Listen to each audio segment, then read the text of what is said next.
CruNation.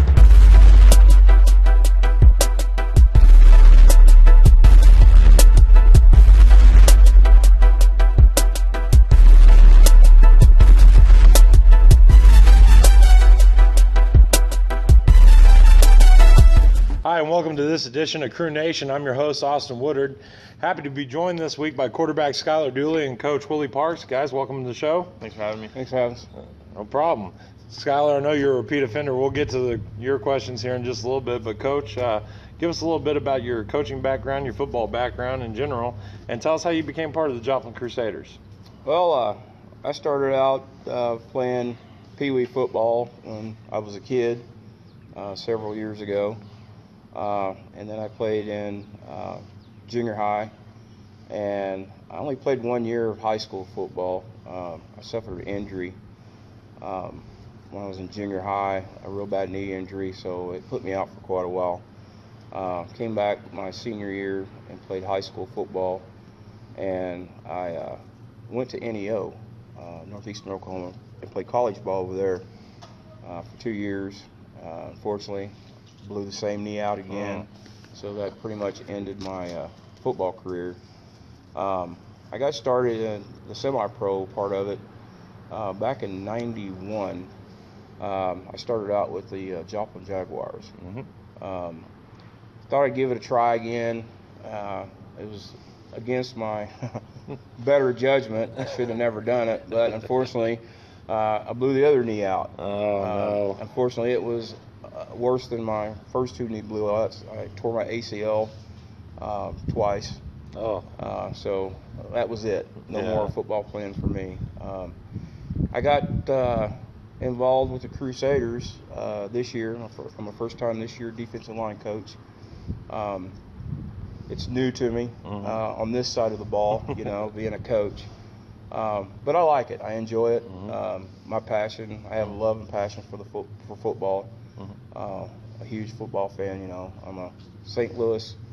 Used to be a St. Louis Rams fan, but now I went southeast, so I'm a Saints man. There you go. But no, my love for the football, I love it. I love coaching. We have a great coaching staff. Of course, I'm learning a lot, surrounding myself around the coaches that coach for the Crusaders. Like I said, they're a bunch of great coaches. I'm learning a lot from them.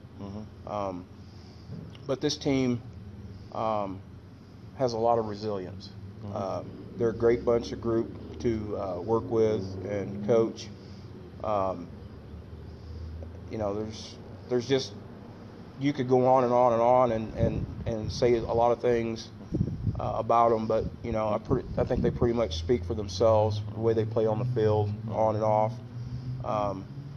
But my first year, like I said, being a coach with them, these guys are, they're wonderful. I couldn't be a part of a better group to fit myself in with, to be able to work with.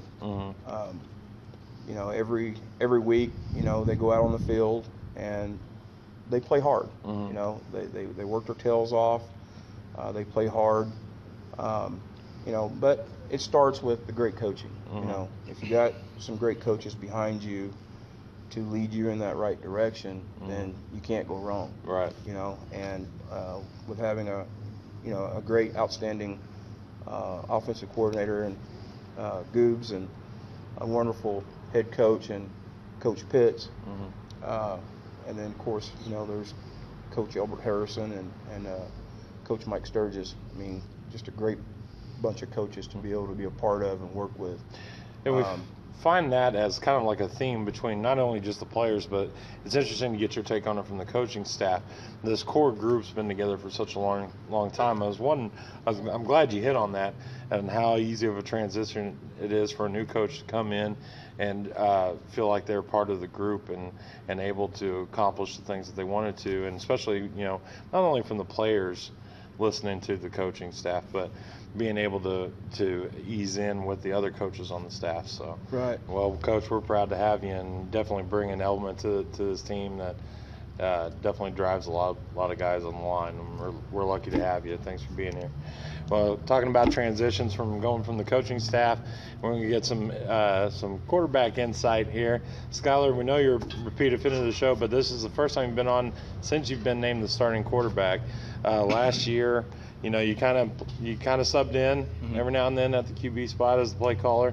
But how's your transition gone from backup QB to starting QB this year? Yeah, it wasn't very hard. Just from coach got me in. Got a lot of reps last year at backup. I feel real comfortable.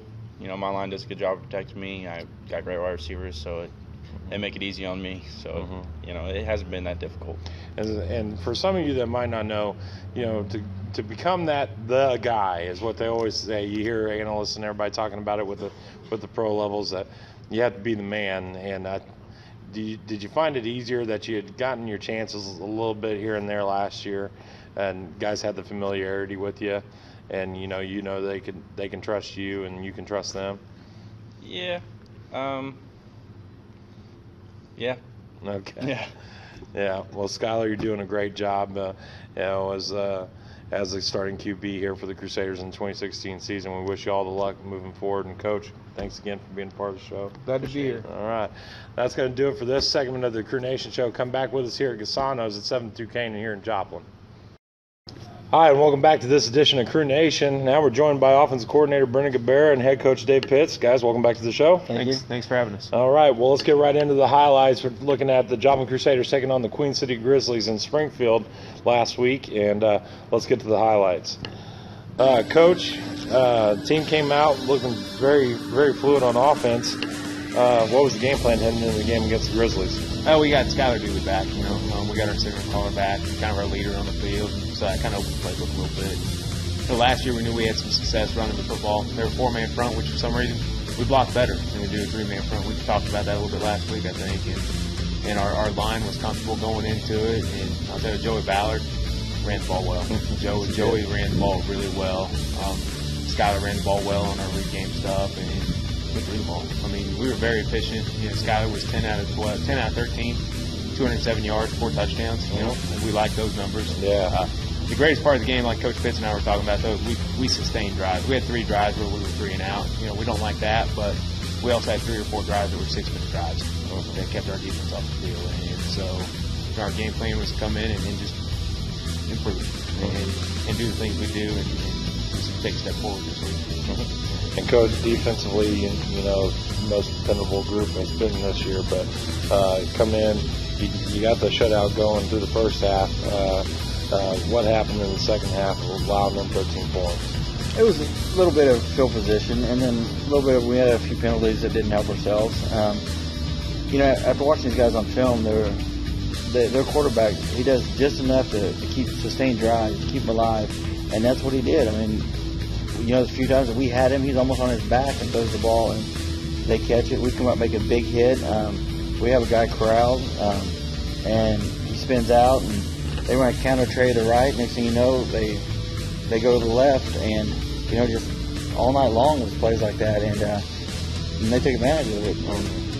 We played a little slower than what we normally do, and we gave up 13 points because of it. Yeah, we definitely kind of see it more as the fact of the injury bug kind of taking a toll both sides of the ball. You had Skylar out for 2 weeks, and we ended up with Tyler Beats. Okay.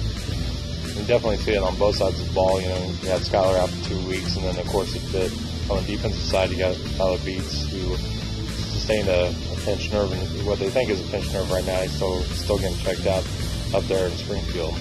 But do you kind of think like the overall grind's kind of wearing guys down? He's talking about playing slower, and what do you do to counter that? If I knew that, I'd be the $1 million man.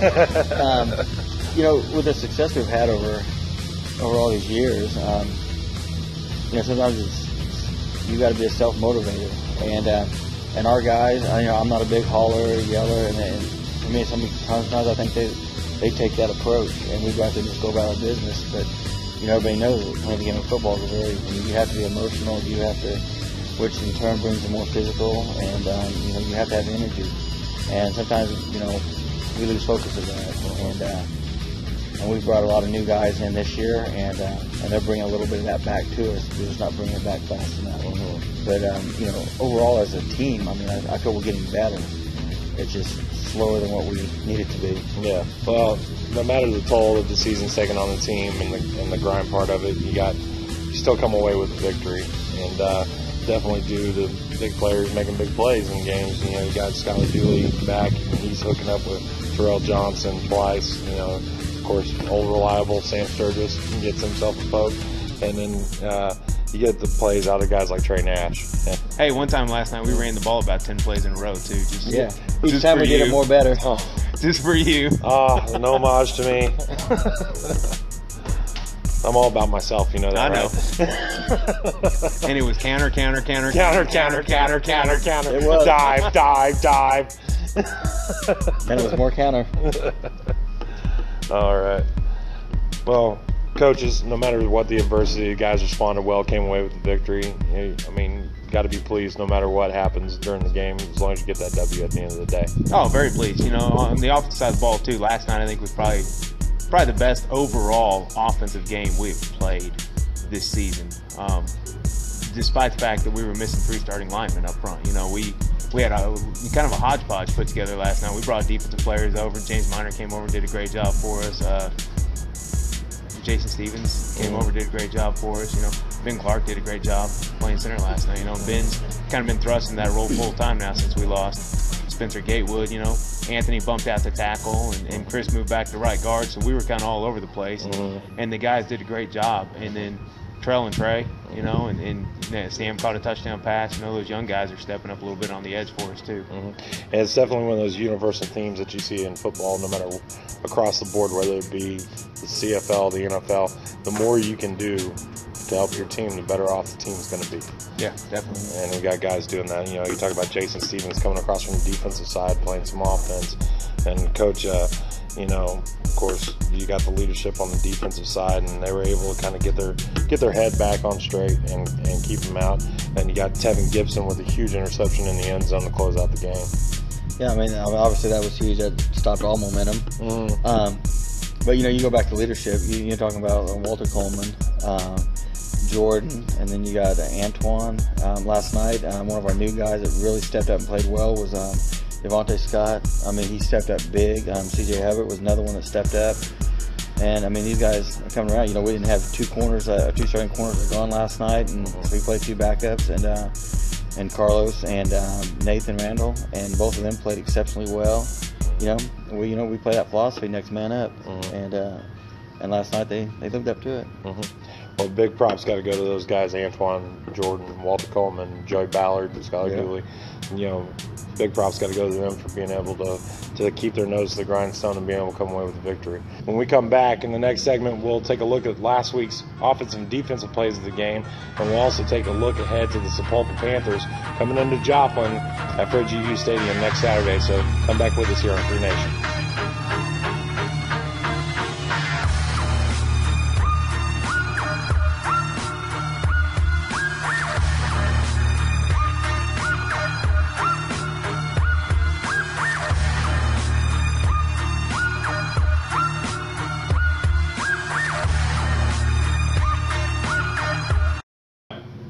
Welcome back to this edition of CruNation, coming to you from Gasano's at 7th Duquesne here in Joplin. Now let's take a look at last week's plays of the game against the Queen City Grizzlies.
that was last week's offensive and defensive plays of the game against the Queen City Grizzlies. You got the offensive play with Trey Nash for 46 yards from Skylar Dooley hooking up in the end zone.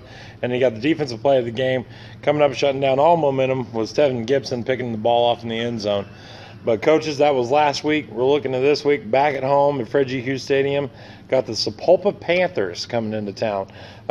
New team to the CFL. Don't know a lot about them. Coach, what do you know about them? I got to see them in person. Their second game of the season. They were in I formation. They'd get in a little spread, getting a doubles look. They get little trips open. They got a quarterback that likes to run around a little bit. As the running game in our league pretty mediocre. They do a decent job throwing the short routes. They don't really stretch the field much, but overall, I think it's going to be. Hopefully, it's a game that we can get our whole bench in against them, and and they give us a good. They're a new team. They're struggling this year. They haven't won a game, so hopefully they'll come down here and be competitive. Coach, what are you looking for them on the defensive side of the ball? One thing we can always count on, and we talk about this every week, they're going to play hard. Every team, they're playing for the love of the game. They're not going to come up and lay down and roll over. It's kind of like last year. I think the Rose Hill Zombies came down, and they came down with 13 bodies, and they played hard the whole time. And so I expect Sapulpa to play hard the whole time, and we're going to have to figure them out. We'll see early how they line up and how we need to adjust to take advantage of what they do defensively. Coaches, all credit has to go to you guys and the rest of your staff. I know it's not easy because with as much sustained success as this team's had, they always end up playing with a bullseye on their back. Every team wants to come in and be the team to knock off the Crusaders. But the guys who respond every week with the target on their back is got to go to you guys. So we give you all the props in the world for keeping this team sharp and ready, and definitely being able to go out there and does it make your job easier when you got the depth? Like you said, you want to use your whole bench on the defensive side, Coach. You find it easier when you're able to get quality players that can step in and fulfill a role. Yes, I mean obviously that's most important. We're getting a little thin right now, but as far as I think over the last few years, I think we're as deep as we've ever been as far as the quality down to our 55th guy, and it plays huge dividends. Like against the Grizzlies, we had to use 2 backup corners, and they come out and they did a good job. And Coach, looking to have the same offensive line coming out and meeting against the Panthers next week. We should have Alex Hunter back next week. Okay. So we'll make some adjustments. We'll probably James Minor will probably still be on the offensive side of the ball for the rest of the year since we lost Spencer. But that's, once again, anytime you can pull capable people in, it's nice. It's nice to have. And just touch on what you said earlier.